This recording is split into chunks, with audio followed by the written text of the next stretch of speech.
मित्रों, मैं केपी सिंह गुरु competition classes में आपका स्वागत करता हूं। आज हिंदी का एक नया टॉपिक जिसका नाम है हिंदी भाषा की उपभाषाएं और बोलियां। पिछली क्लास में हमने आपको हिंदी भाषा के विकास के बारे में समझाया था।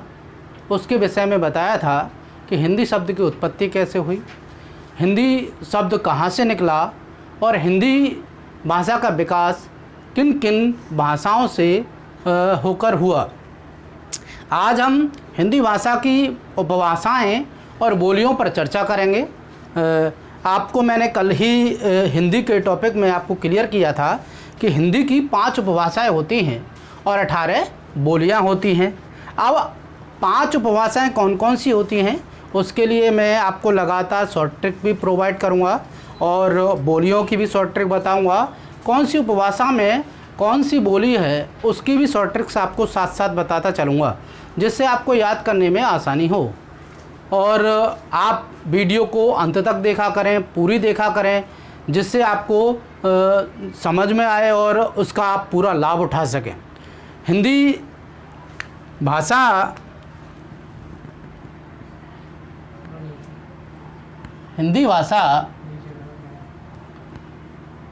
की उपभाषाएं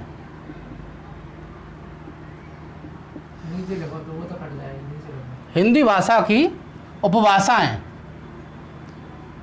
मित्रों 5 उपभाषाएं होती हैं। 5 उपभाषाएं होती हैं।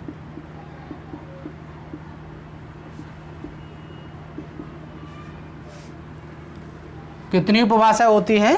5 उपभाषाएं होती हैं। जैसे आपको याद रखना है, एक अगर मैं ट्रिक बता दूं आपको तो उससे आपको उपभाषा याद करने में बड़ी आसानी हो जाएगी। जैसे पापा पूरा बिहारी,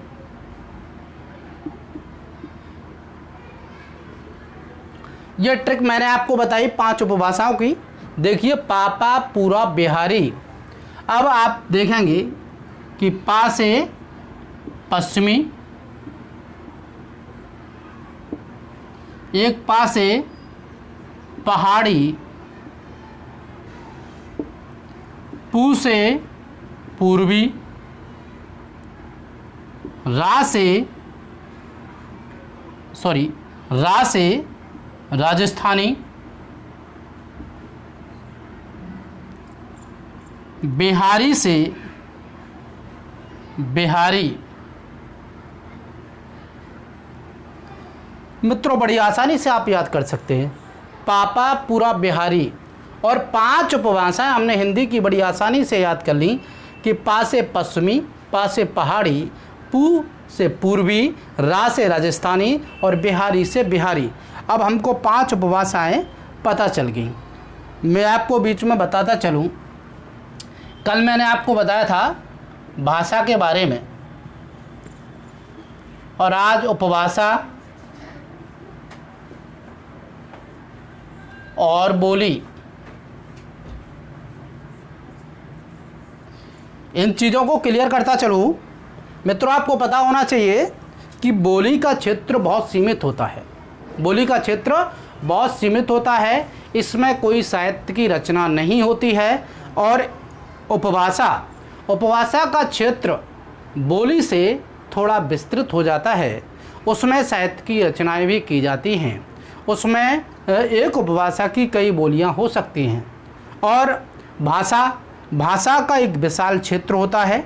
इसकी अपनी राजनीतिक, ऐतिहासिक, भौगोलिक और तकनीकी शब्दावली भी होती है।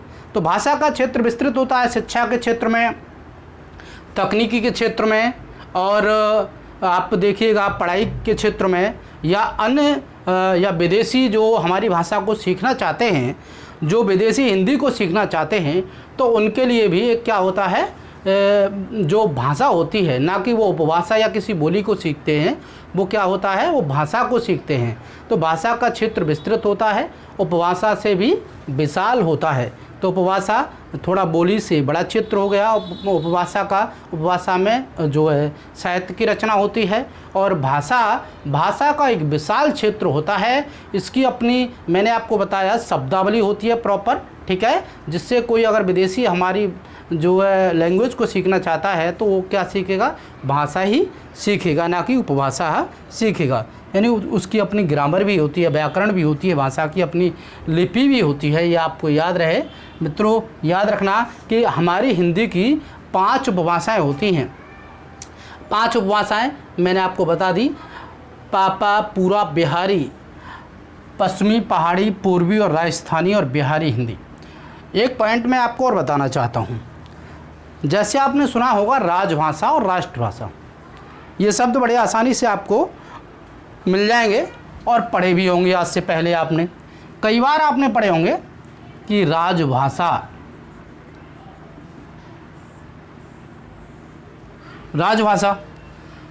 मित्रों राजभाषा और राष्ट्रभाषा में थोड़ा सा अंतर है। राष्ट्रभाषा, राजभाषा और एक और आ जाती है मातृभाषा। इनको समझना बहुत ज़रूरी है। ग्रामर के टॉपिक आसानी से कवर करा दिए जाएंगे, कोई भी समस्या नहीं होगी। वीडियो पर बने रहें, वीडियो को डेली देखें और आप जो है पूरी वीडियो देखा करें, जिससे आपको पूरी जानकारी प्राप्त हो जाए, टॉपिक क्लियर हो जाए। मैं आपको वो सारी चीज़ें प्रोवाइड कराऊंगा जो एग्ज़ाम की दृष्टि से बहुत ज़्यादा महत्वपूर्ण है, एग्ज़ाम में आए दिन पूछी जाती हैं, और मैं वह सारी चीज़ों को निकाल कर ढूंढ कर पढ़ाऊँगा जो आपकी परीक्षाओं में बिल्कुल पूछी जाती है, सटीक पूछी जाती है, याद रहे। तो राजभाषा सरकारी कामकाज की भाषा, सरकारी कामकाज की भाषा को राजभाषा कहा जाता है। राजभाषा सरकारी कामकाज की भाषा को कहा जाता है। जैसे हम कहें कि मुग़ल काल में राजभाषा क्या थी, मुग़ल काल में फ़ारसी राजभाषा थी। उसके बाद अंग्रेज आए, अंग्रेज़ों के समय में भारत की राजभाषा क्या रही, अंग्रेजी रही। अब अंग्रेज़ों के बाद हमारा देश आज़ाद हुआ, और आज़ादी के बाद हमारे संविधान में राजभाषा का दर्जा जो दिया गया वो किसको दिया गया मित्रों, हिंदी को। कल भी मैंने ये पॉइंट आपको बताया था कि भारतीय संविधान में 14 सितंबर 1949 को हिंदी को राजभाषा का दर्जा दिया गया था। अब मित्रों आता राष्ट्रभाषा। राष्ट्रभाषा यानी किसी भी देश के लोगों द्वारा या सर्वाधिक लोगों द्वारा समझी जाने वाली, बोली जाने वाली भाषा, उसे राष्ट्रभाषा कहते हैं। यानी हम एक प्रकार से अब हिंदी को अपने भारत की राष्ट्रभाषा कह सकते हैं। उसका एक कारण है कि भारत में सबसे ज़्यादा लोगों या सबसे ज़्यादा जो भाषा समझी जाती है और बोली जाती है वो भाषा है हिंदी। इसी दृष्टि से हम हिंदी को राष्ट्रभाषा कहते हैं। और मैंने एक पॉइंट भी कल आपको क्लियर किया था, या पिछली क्लास में आपको क्लियर किया था, उस क्लास को ज़रूर देखना। आपने नहीं देखी हो तो पिछली वाली क्लास में मैंने आपको बताया था सबसे पहले जो राष्ट्रभाषा कहा था वो महात्मा गांधी ने कहा था, हिंदी को राष्ट्रभाषा कहा था 1918 में। ये पॉइंट आपको याद रखना है। और मातृभाषा, मातृभाषा का मतलब होता है माता की भाषा। यानी बच्चा पैदा होता है तो अपने परिवार में या अपने समाज में एक भाषा सीखता है, यानी बिल्कुल अर्जित भाषा सीखता है, यानी अर्जित करता है। वो समाज से भाषा के नए नए शब्दों को सीखता है, जैसे मम्मी बोलेगी, जैसे पापा बोलेंगे, जैसे भाई बोलेंगे, जैसे मित्र बोलेंगे, उसी भाषा को बचपन से सीखता चलाता है। उस भाषा को हम मातृभाषा कहते हैं। मातृभाषा को देसी भाषा, एक उस देसी भाषा भी कह सकते हैं आप, मातृभाषा कह सकते हैं। ठीक है, तो ये चीज़ें क्लियर हुई। मुझे उम्मीद है कि आपको समझ में आया होगा। भाषा, उपभाषा, बोली, राजभाषा, राष्ट्रभाषा, मातृभाषा, इनके परिभाषाएँ, इनकी शब्दावली आपको समझ में आई होगी। मुझे उम्मीद है इनको समझना बहुत ज़रूरी है। अगर आप हिंदी पढ़ रहे हैं और आपको ये नहीं पता है कि राजभाषा क्या है, राष्ट्रभाषा क्या है, मातृभाषा क्या है, बोली क्या है, उपभाषा क्या है, भाषा क्या है, तो आगे समस्या आ सकती है आपको हिंदी समझने में। ठीक है मित्रों, चलिए एक पॉइंट और आपको बता देता हूं।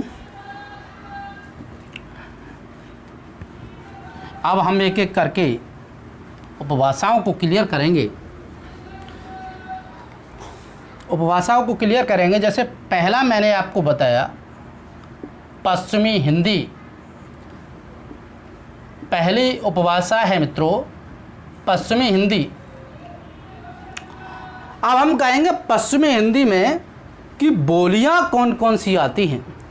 पश्चिमी हिंदी में बोलियां कौन कौन सी आती हैं, तो आपको याद रखना है बाबा या बाबू, एक ट्रिक है इसकी।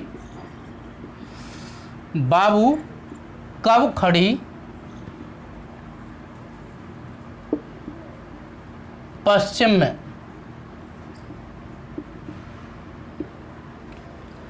पॉइंट याद रखना, बाबू कब खड़ी पश्चिम में। ये याद रहे मित्रों, बाबू कब खड़ी पश्चिम में। इसमें पश्चिमी हिंदी की आपको जो बोलियां हैं वो पूरी मिल जाएंगी। जैसे बा से बांगरू, बा से बांगरू, सॉरी बा यहाँ लिख लीजिएगा, बा से बांगरू, बू से बुंदेली, बू से बुंदेली, का से कन्नौजी,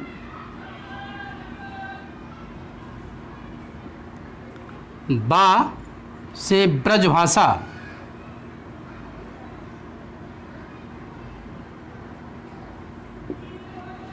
और खड़ी का मतलब हो गया खड़ी बोली।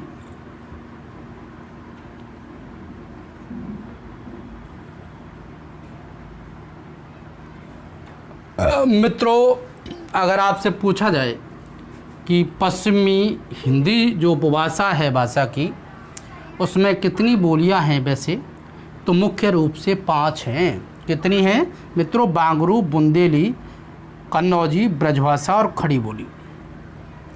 अब हमने ये देख लिया मित्रों कि पश्चिमी हिंदी में 5 बोलियां हैं। कितनी बोलियां? 5 बोलियां हैं। बांगरू, बुंदेली, कन्नौजी, ब्रजभाषा, खड़ी बोली।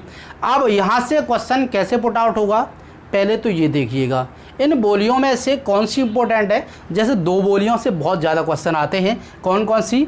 एक ब्रजभाषा और एक खड़ी बोली। कौन कौन सी? एक ब्रजभाषा और एक खड़ी बोली। इन दोनों को क्लियर कर लेते हैं हम। तो याद रखना मित्रों, बाबू कब खड़ी पश्चिम में।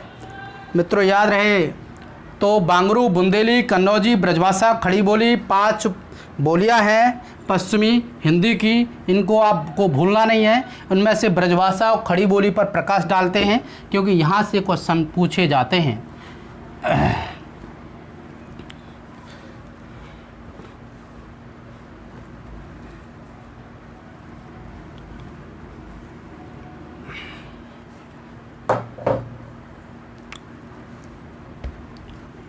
तो ब्रजभाषा को देख लीजिएगा। ब्रजभाषा मित्रों, ब्रजभाषा का विकास जो हुआ है वो सौरसैनी से हुआ है। इसका विकास सौरसैनी से हुआ है। सौरसैनी भी एक भाषा थी। इसका आपको पॉइंट याद रखना है।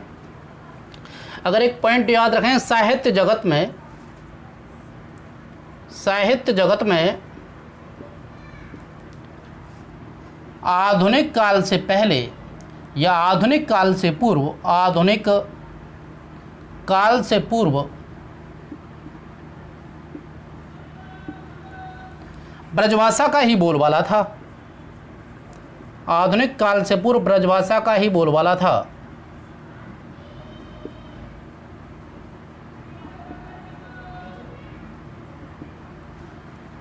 ये पॉइंट आपको याद रखना है। ब्रजभाषा का ही बोलबाला था। और ब्रजभाषा के कवि कौन रहे, फेमस आपको पता होना चाहिए कि ब्रजभाषा के फेमस जो कवि हैं वो सूरदास हैं। सूरदास के बाद नंददास हैं, धनानंद हैं, रत्नाकर हैं, भारतेंदु हरिश्चंद्र हैं, देव हैं, ठीक है, रसखान हैं। ये फेमस कवि हैं जो ब्रजभाषा में रहे हैं। और आपको पता है कि सूरदास को तो वात्सल्य रस का सम्राट कहा जाता है। सूर सागर की जो रचना की है सूरदास ने, वो किस भाषा में की है मित्रों? उसका आपको याद रखना है, ब्रजभाषा में ही की है। तो आपको हम कहें ब्रजभाषा के कवि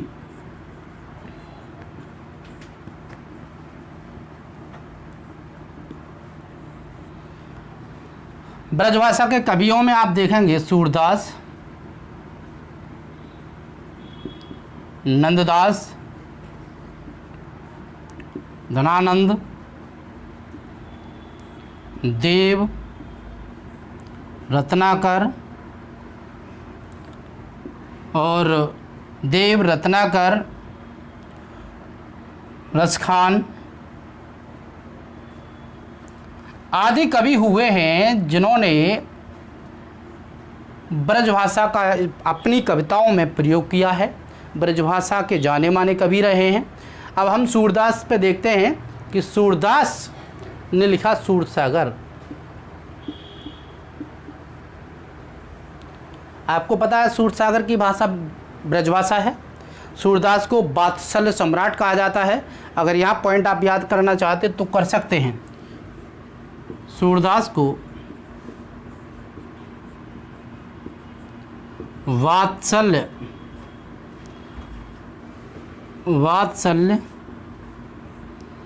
रस का सम्राट कहा जाता है।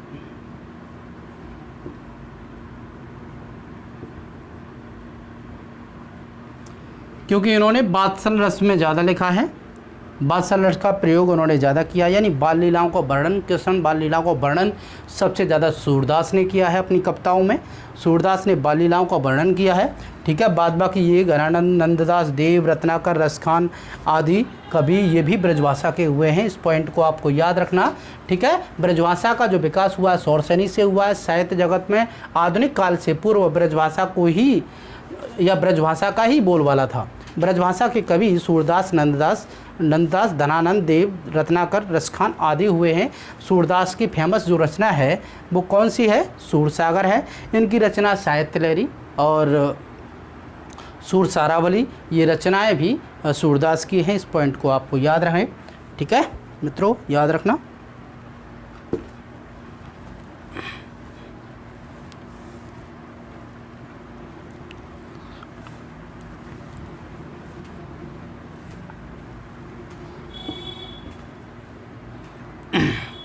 अब हम देख लेते हैं, अगर ये आपसे क्वेश्चन पूछ लिया जाए कि पश्चिमी हिंदी का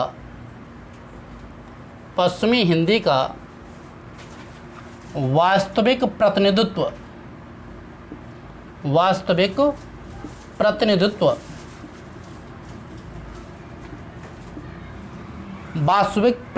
कौन सी भाषा करती है?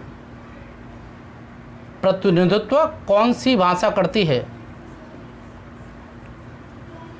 कौन सी भाषा करती है?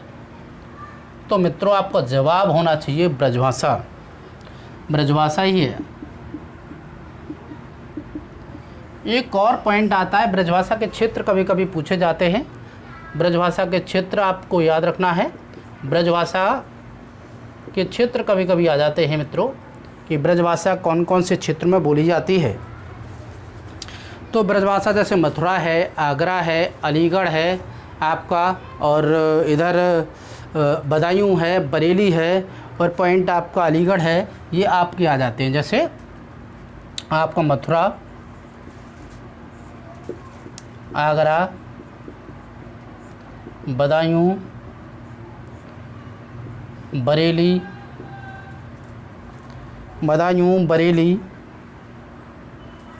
वृंदावन, ये पॉइंट आपको याद रखना है। और धौलपुर, भरतपुर आदि ब्रजभाषा के ये क्षेत्र हैं। ब्रजभाषा के क्षेत्र याद रहेंगे। मथुरा, आगरा, बदायूं, बरेली, वृंदावन, धौलपुर, भरतपुर आदि ये किसके क्षेत्र हैं? ब्रजभाषा के क्षेत्र हैं। याद रखना। एक पॉइंट और आ जाता है मित्रों, याद रहे। कौन सा? ब्रजभाषा व्याकरण का जनक किसे कहा जाता है, या लेखक? सॉरी, ब्रजभाषा व्याकरण का लेखक किसे कहा जाता है?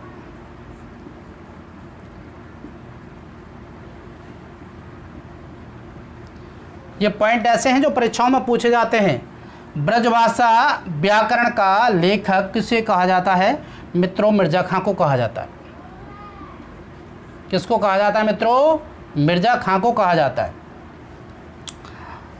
आपने देखा ब्रजभाषा में कई पॉइंट आपने क्लियर किए, ब्रजभाषा के कवि क्लियर किए, ब्रजभाषा का क्षेत्र आपने देखा।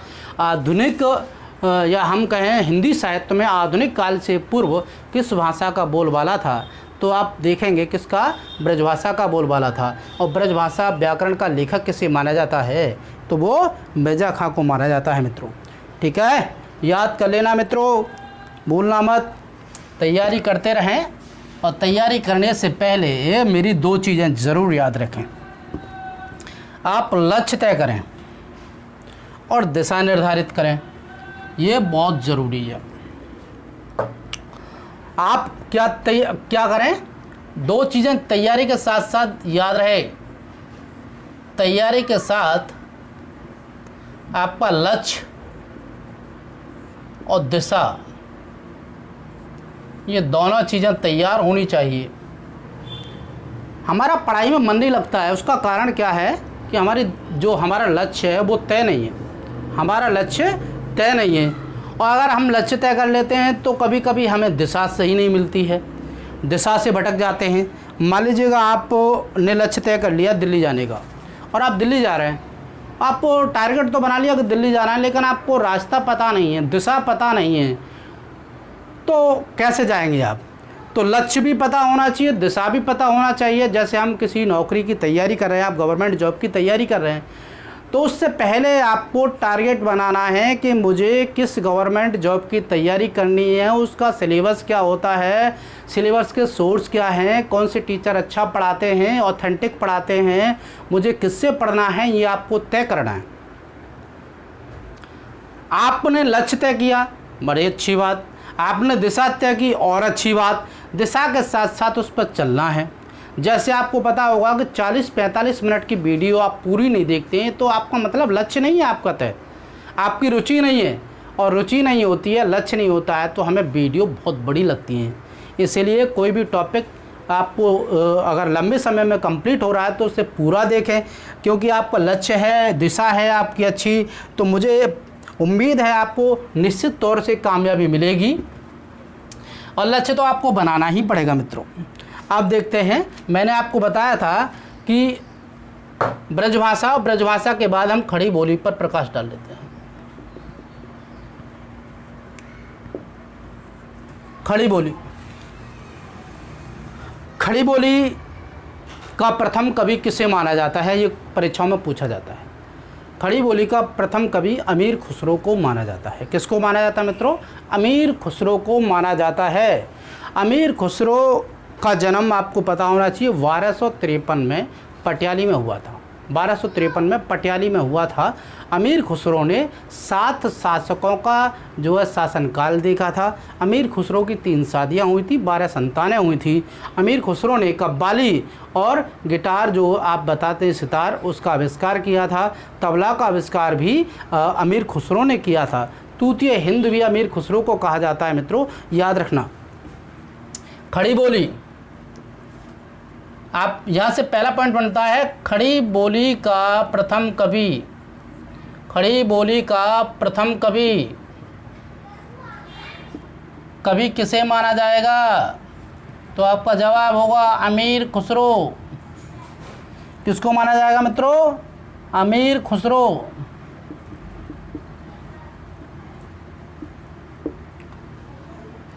अब अमीर खुसरो के बारे में 2-3 पॉइंट आपको नोट करने हैं। जैसे अमीर खुसरो ने 7 शासकों का साम्राज्य देखा था। ये जीएस में भी आ जाता है, पॉइंट आपको देखना है, हिस्ट्री का भी पॉइंट है ये। 7 शासकों का शासन देखा था। किसने? अमीर खुसरो ने।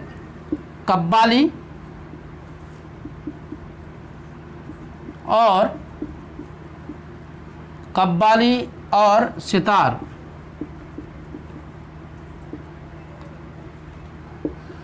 तबला किसकी देन है? अमीर खुसरो की देन है। अमीर खुसरो की देन है। अमीर खुसरो की देन है मित्रों।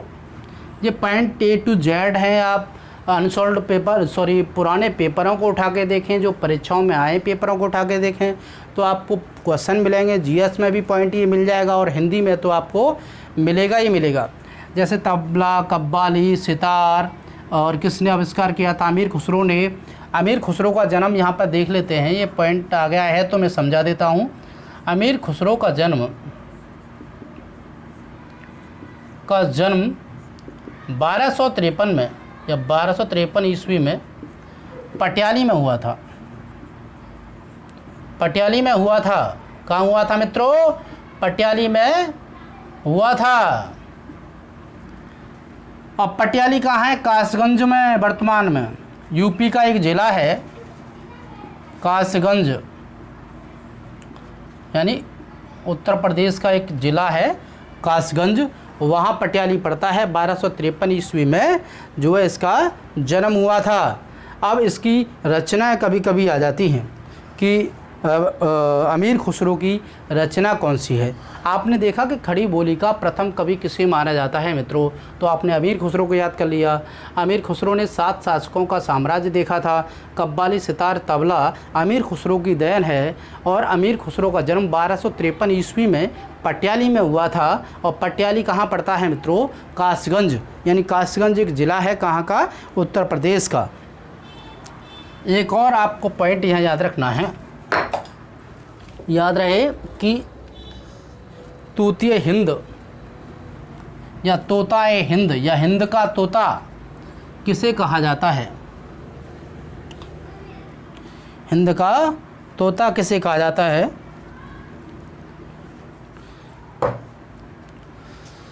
हिंद का तोता किसे कहा जाता है मित्रों? जैसे हिंद का तोता अगर पूछा जाए, हिंद का तोता किसे कहा जाता है, तो आपको नाम याद रहे अमीर खुसरो। ये पॉइंट मैं मित्रों उपभाषा और बोलियों के साथ साथ क्लियर करा रहा हूँ, जिससे आपको परीक्षा से जो आते हैं क्वेश्चन या परीक्षा में जो आते हैं पॉइंट, वो भी आपको क्लियर होते चले जाएं। ठीक है। और यहाँ पर अमीर खुसरो की रचनाएं भी पूछी जाती हैं कि रचना कौन सी है। तो आपकी एक खालिगवारी है,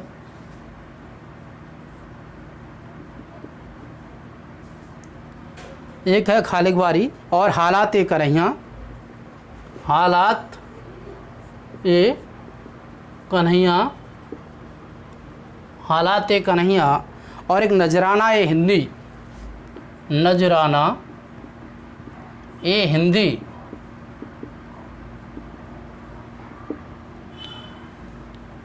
मित्रों ये रचनाएं हैं, बड़ी फेमस रचना इनकी खालिगवारी है, जो कई बार परीक्षाओं में पूछी गई है कि अमीर खुसरो की रचना कौन सी है, खालिगवारी याद रखना। उसके बाद हालात ए कन्हैया और नजराना ए हिंदी।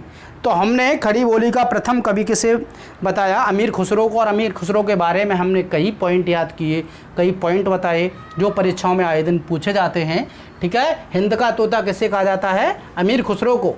खालिगवारी, हालात ए कन्हैया, नजराना ए हिंद, इन पॉइंटों को आपको याद रखना है, भूलना नहीं है मित्रों। खड़ी बोली का प्रथम महाकाव्य, एक एक पॉइंट महत्वपूर्ण है। खड़ी बोली का प्रथम महाकाव्य किसे कहा जाता है? तो प्रिय प्रवास। मित्रों याद रहे, खड़ी बोली का प्रथम महाकाव्य प्रिय प्रवास को कहा जाता है। अयोध्या सिंह हरिऔध या अयोध्या सिंह उपाध्याय हरिऔध ने लिखा है ये। इसके राइटर आपको लिखना चाहें तो लिख सकते हैं, अयोध्या सिंह उपाध्याय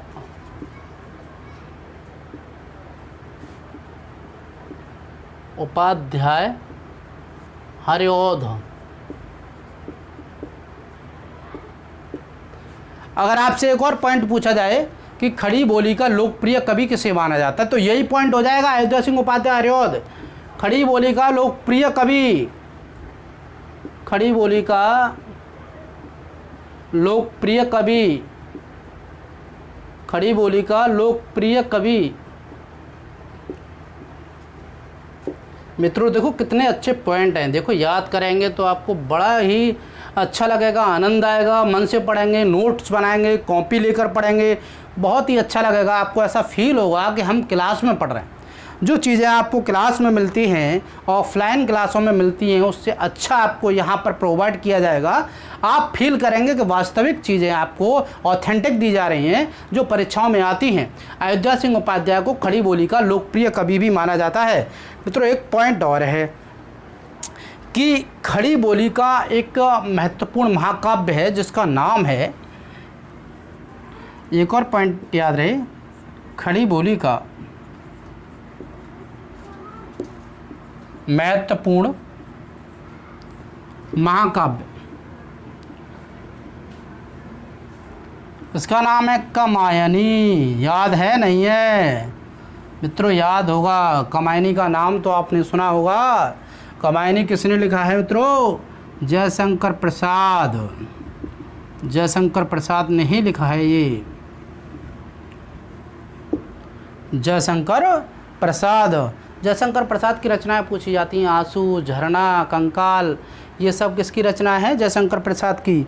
मैं आपको एक पाठ कराऊंगा हिंदी साहित्य का इतिहास, उसमें सारे राइटर बताऊंगा, आदिकाल से लेकर आधुनिक काल तक सारी चीज़ें बताऊंगा, क्लियर करूंगा कौन से राइटर ने कौन सी रचना की ही, क्या विशेषता किस लेखक की रही है, किस कवि की कौन सी विशेषता रही है। ये सारे पॉइंट आपको हिंदी साहित्य के इतिहास में कराऊंगा। अभी आप सिर्फ भाषा हैं, उपभाषा हैं, बोलियों को क्लियर कर लें, उसके साथ साथ जो पॉइंट आते जा रहे हैं मैं उनको आपको जोड़ता जा रहा हूँ, क्लियर करता जा रहा हूँ। ठीक है मित्रों, याद रहेगा खड़ी बोली का प्रथम महाकाव्य क्या है? प्रिय प्रवास। प्रिय प्रवास किसने लिखा है मित्रों? अयोध्या सिंह उपाध्याय हरिऔध ने लिखा है। और खड़ी बोली का लोकप्रिय कवि किसे माना जाता है?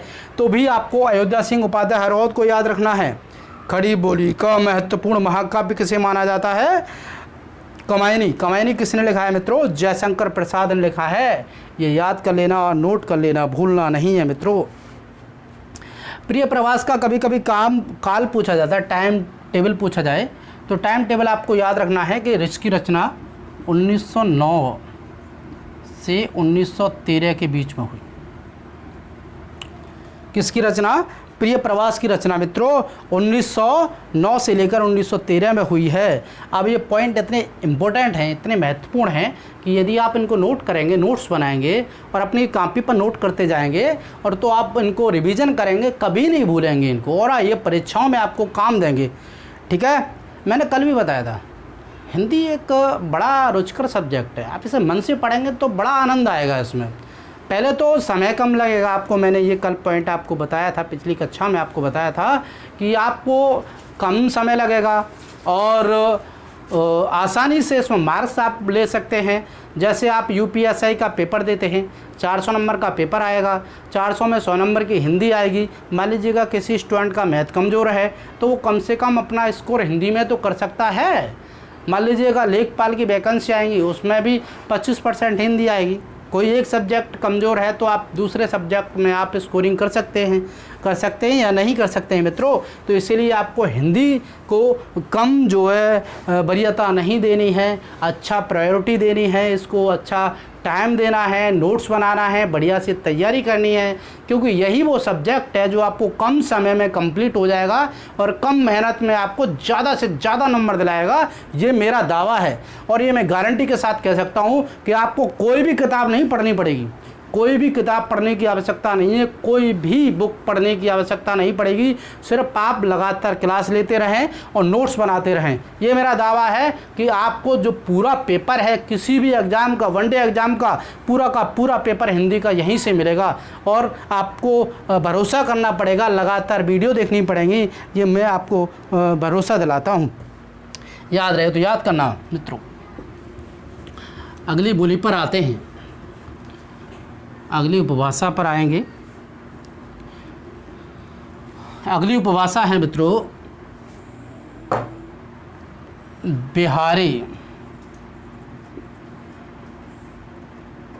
और सॉरी बिहारी मत करिए, पहले आपको करना पूर्वी हिंदी। ये पश्चिमी हिंदी का ही भाग था। पूर्वी हिंदी, और पूर्वी हिंदी में कितनी बोलियां हैं उनको आप किससे याद करेंगे? A B C. Simple point है, पूर्वी हिंदी की बोलियों को याद करने का बड़ा ही सिंपल फंडा है। वो क्या है? ए बी सी, यानी अवधी, बघेली, छत्तीसगढ़ी। अवधी, बघेली, छत्तीसगढ़ी।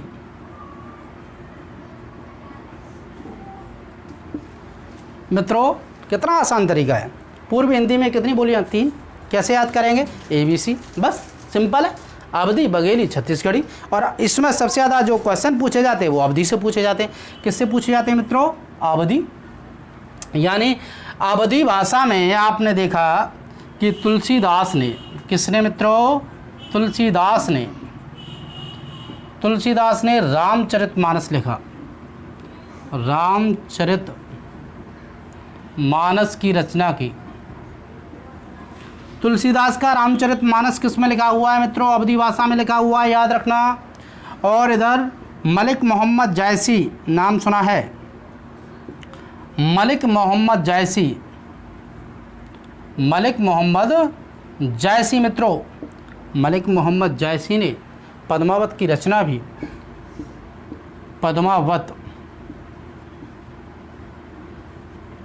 पद्मावत की रचना भी अवधी भाषा में की है। इस बात को आपको याद रखना है, भूलना नहीं है इस पॉइंट को। इनके उस्मान, मंझन और भी बहुत सारे कवि रहे हैं पश्चिमी भाषा, किसके? अवधी के। अवधी में आपको तुलसीदास का नाम तो भूलना नहीं है, बिल्कुल भी याद रखना है कि तुलसीदास ने रामचरितमानस की रचना किस भाषा में की थी? तो किस में की थी मित्रों? अवधी में। मलिक मोहम्मद जायसी ने पद्मावत की रचना किसने की थी? किस में की थी? तो याद रहे, अवधी भाषा में। तुलसीदास की और भी रचना आपको याद होनी चाहिए, और मलिक मोहम्मद जायसी की रचना आपको याद होनी चाहिए। जैसे अखरावट आ जाती है, अखरावट किसकी रचना है? तो मलिक मोहम्मद जायसी की है। और तुलसीदास की आपको तो पॉइंट से आपको याद ही होंगी, ठीक है। तो नेक्स्ट पॉइंट पर आप चलते हैं। तो याद रखना इन भाषाओं को मित्रों, याद रहे तुलसीदास ने रामचरितमानस की जो रचना की है वो कौन सी भाषा में की है? तो अवधी में। और मलिक मोहम्मद जायसी ने पद्मावत की रचना किस भाषा में की है? तो कौन सी भाषा है मित्रों? अवधी। अखरावट भी याद रहे, ठीक है। और नेक्स्ट पॉइंट पर चलते हैं हम। अब आते हैं हम बिहारी हिंदी पर। याद रहे, बिहारी हिंदी। बिहारी हिंदी, बिहारी हिंदी में आपको पॉइंट याद रखना है। मैं भीम बिहारी। एक पॉइंट है, ये ट्रिक है, बहुत अच्छी ट्रिक है, आपको याद करने में आसानी होगी भाई। मैं भीम बिहारी, यानी मैं से मैथिली, भी से भोजपुरी,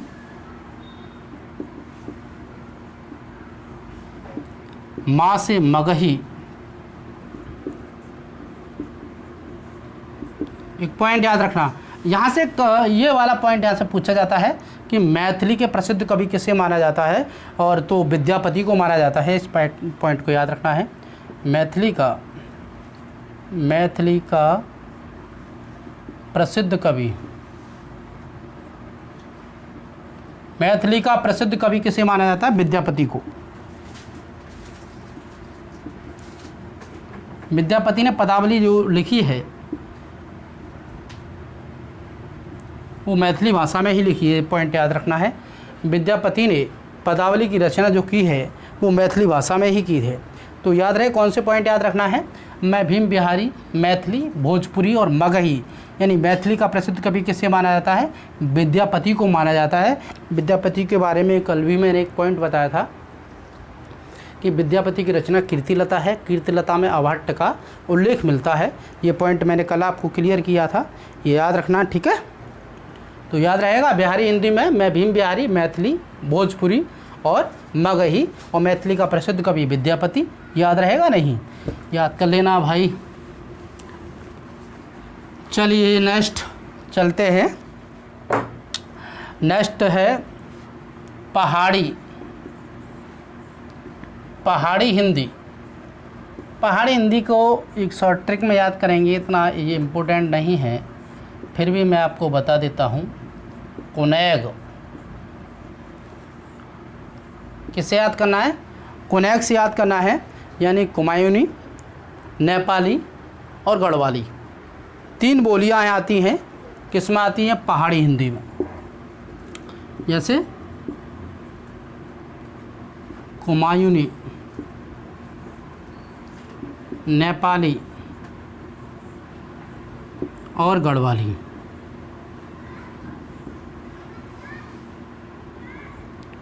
ये 3 बोलियां किस में आ जाती हैं मित्रों? पहाड़ी हिंदी में। हरदेव बाहरी इसको उपभाषा ही नहीं मानते हैं, लेकिन आपको याद रखना है कि 5 उपभाषाएं, 5 उपभाषाओं में एक उपभाषा पहाड़ी हिंदी है। इसका एक शॉर्ट ट्रिक है कोनेक, कु से कुमायूनी, ने से नेपाली, गा से गढ़वाली। 3 जो है बोलियां आती हैं पहाड़ी हिंदी के अंतर्गत। अब आपको एक और उपभाषा है भारतीय भाषा की, या हिंदी भाषा की, सॉरी, हिंदी भाषा की एक उपभाषा और है जिसका नाम है राजस्थानी। राजस्थानी याद करना है आपको, राजस्थानी।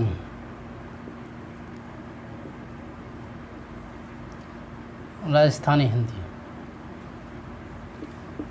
मित्रों, मीराबाई ने अपनी रचना ज़्यादातर राजस्थानी हिंदी में ही की है, और राजस्थानी हिंदी में जो भाषा आती हैं, सॉरी बोलियां आती हैं, उसके लिए एक शॉर्ट ट्रिक मैंने आपको बनाई है, उसको याद कर लेंगे तो बहुत अच्छा रहेगा। ट्रिक से ये पॉइंट आपको याद रहेंगे, क्योंकि आप जानते हो कि ज़्यादा थ्योरी आप याद नहीं कर पाते हैं, तो उसके लिए थोड़ा ट्रिक में याद कर लोगे तो और अच्छा रहेगा। तो आपको याद रखना है जयपुर में मामा, जयपुर में मामा, ये पॉइंट याद रखना है, जयपुर में मामा। यानी राजस्थानी हिंदी में कौन कौन सी आती हैं, तो आपको याद रहे जयपुर में मामा याद रखना है। जैसे जयपुर से जयपुर, जयपुर से जयपुरी, मैं से मेवाती,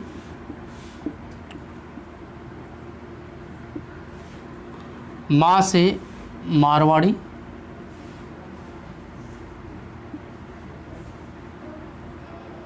माँ से मारवाड़ी और माँ से मालवी।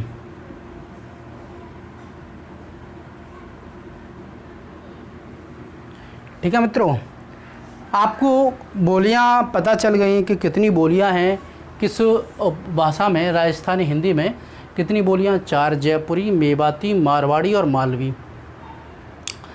तो आपको याद रहे कि मेयो जनजाति थी, कौन सी? मोयो या मेयो जनजाति थी। मेयो जनजाति के नाम पर क्षेत्र का नाम, जहाँ पर वो जनजाति रहती थी, उस क्षेत्र का नाम मेवात पड़ा। कौन सी जनजाति मित्रों? मैं बता ही देता हूँ यहाँ पर, मेओ जनजाति। मेओ जनजाति क्षेत्र, जिस क्षेत्र में रहती थी उस क्षेत्र का नाम पड़ा मेवात। और मेवात जो भाषा बोलते थे लोग, उस भाषा को कहा गया मेवाती।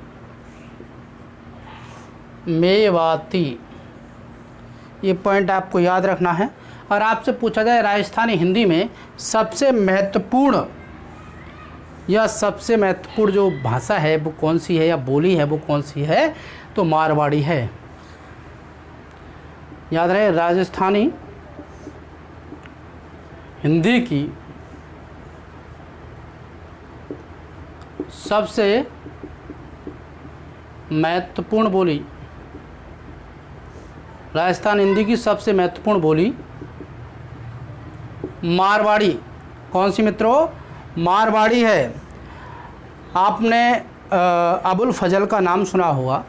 अबुल फजल ने आईने अकबरी में मारवाड़ी को भी भारतीय भाषा का या भारतीय भाषाओं में गिना है, तो इस पॉइंट को याद रखना है। अब आ जाता है एक मालवी। मालवी यानी मालवा क्षेत्र में बोली जाने वाली, मालवा क्षेत्र में बोली जाने वाली भाषा या बोली जाने वाली, उसको क्या कहा गया? मालवी कहा गया। यानी राजस्थान का दक्षिणी पूर्वी क्षेत्र जो कि मध्य प्रदेश से लगा हुआ है। कौन सा? अभी यहाँ पर एक पॉइंट लिख देता हूँ मैं, आपको क्लियर हो जाएगा। तो याद रखना, राजस्थानी हिंदी में मित्रों कितनी बोलियां हैं जयपुर में मामा? 1 2 3 4, यानी जयपुरी, मेवाती, मारवाड़ी। जयपुर में मामा जरूर याद रखना, सिंपल है यार, आराम से याद कर सकते हो। जयपुर में मामा, क्या? जयपुर में मामा, जयपुरी, मेवाती और मारवाड़ी और मालवी। ठीक है, सबसे महत्वपूर्ण जो बोली है राजस्थानी हिंदी की वो मारवाड़ी है। और मेओ जनजाति जिस क्षेत्र में रहती थी उसको मेवात कहा गया, उसके बाद इसका नाम मेवाती पड़ गया बोली का। मालवा क्षेत्र में बोले जाने वाली भाषा को मालवी कहा जाता है। और मालवा क्षेत्र कहाँ आता है कि राजस्थान का दक्षिणी पूर्वी, राजस्थान का दक्षिणी पूर्वी क्षेत्र जो मध्य प्रदेश से लगा है, जो मध्य प्रदेश से लगा हुआ है, जो मध्य प्रदेश से लगा हुआ है।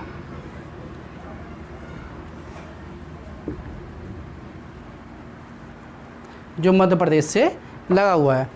तो मित्रों ये हिंदी की भाषा की 5 उपभाषा हैं और 18 बोलियां, और उन बोलियों के महत्वपूर्ण कवि या जो बोलियां आती हैं उनके मैंने आपको क्लियर कर दिए। इस वीडियो को आप लाइक करें, सब्सक्राइब करें और अंत तक देखकर इसको ज़्यादा से ज़्यादा शेयर करें। ठीक है, और कमेंट में बताएं ये वीडियो आपको कैसी लगी। मित्रों ज़रूर आप इसको देखें, इससे पहले वाले पार्ट को भी आप देखें। धन्यवाद।